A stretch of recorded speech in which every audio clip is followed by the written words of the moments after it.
identifikasi reaksi pembakaran sempurna dan tidak sempurna, serta sifat zat hasil pembakaran yang berupa CO2, CO, dan partikulat karbon.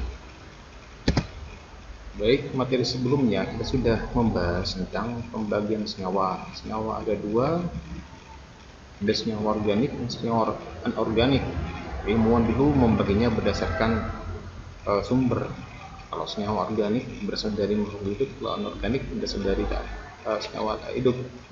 Tapi sampai sekarang konsep seperti itu sudah terbantahkan karena ada banyak senyawa organik yang sudah bisa disintesis di laboratorium.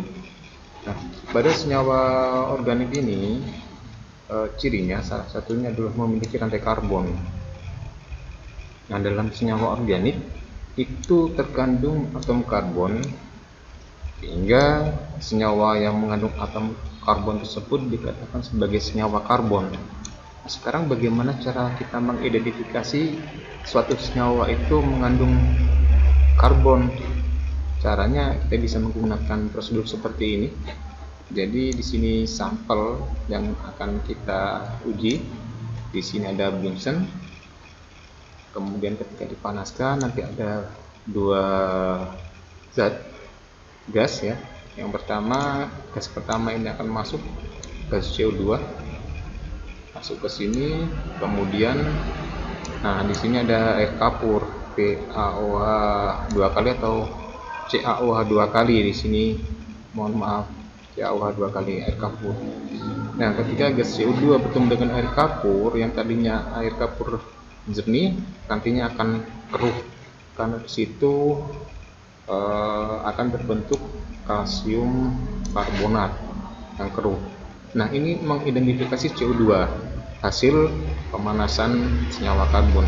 Kemudian hasil berikutnya juga bisa berupa H2O. Nah, H2O biasanya juga dia akan menempel pada dinding-dinding kaca yang ada di sini. Kita identifikasi dengan menggunakan kertas kobal. Nah, kalau kertas kobal ini kena air, ada kandungan H2O-nya, maka dia akan berubah warna menjadi merah muda atau pink. Nah, itu cara mengidentifikasi bahwa senyawa itu mengandung senyawa karbon. Nah, kita lebih rujuk lagi, di dalam senyawa karbon itu ada yang namanya senyawa hidrokarbon. Berarti senyawa ini hanya ada atom hidrogen dan karbon. Nah, kemarin yang sudah kita bahas di sini mulai dari bahasan hidrokarbon, kemudian pembagian senyawa hidrokarbon, alkana, alkena maupun alkena. Baik. Dalam senyawa hidrokarbon, salah satu manfaatnya adalah digunakan sebagai bahan bakar.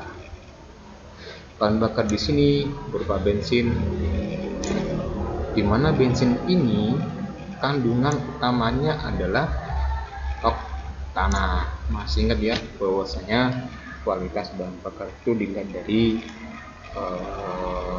perbandingan oktannya. Baik. Nah, sekarang bagaimana kalau senyawa hidrokarbon yang salah satunya kita ambil contoh oktana ini kita bakar?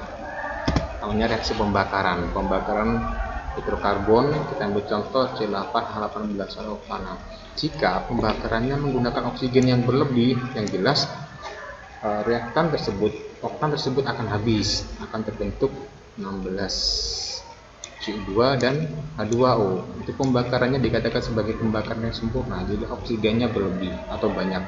Nah, sedangkan bagaimana kalau oksigennya terbatas, jumlahnya sedikit, maka oktana tidak semuanya akan terurai, nantinya akan menghasilkan produk baru, yaitu bisa berupa karbon monoksida selain CO2 sama H2O, atau bisa juga dia akan menghasilkan salah satunya adalah partikulat karbon, CO2, ada CO sama H2O.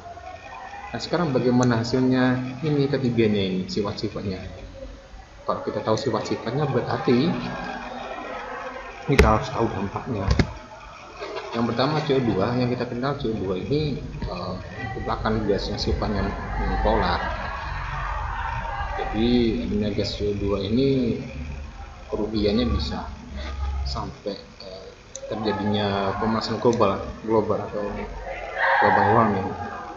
Kemudian gas CO ini yang paling berbahaya sebenarnya, karena gas CO ini sifatnya reaktif karena adanya PEB di sekitar oksigen sini yang menyebabkan hemoglobin akan menarik gas CO ke dalam darah, sehingga akan menyebabkan saluran pernapasan dan pernapasan terganggu.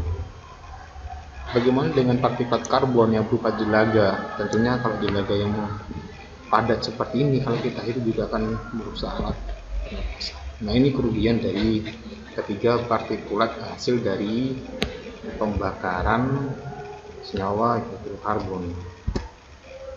Kemudian yang harus kita pikirkan adalah bagaimanakah cara mengatasi dampak pembakaran terhadap lingkungan dan kesehatan. Ini tagihan KD kita di KD 4.3. Jadi cara mengatasi dampak pembakaran, tadi ada beberapa gas. Sekarang bagaimana kita mengatasi dampak pembakaran itu terhadap lingkungan maupun kesehatan kita.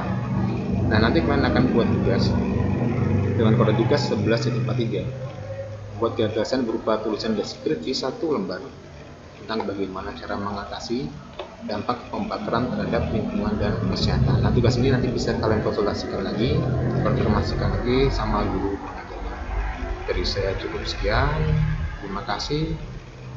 Saya akhiri. Assalamualaikum warahmatullahi wabarakatuh.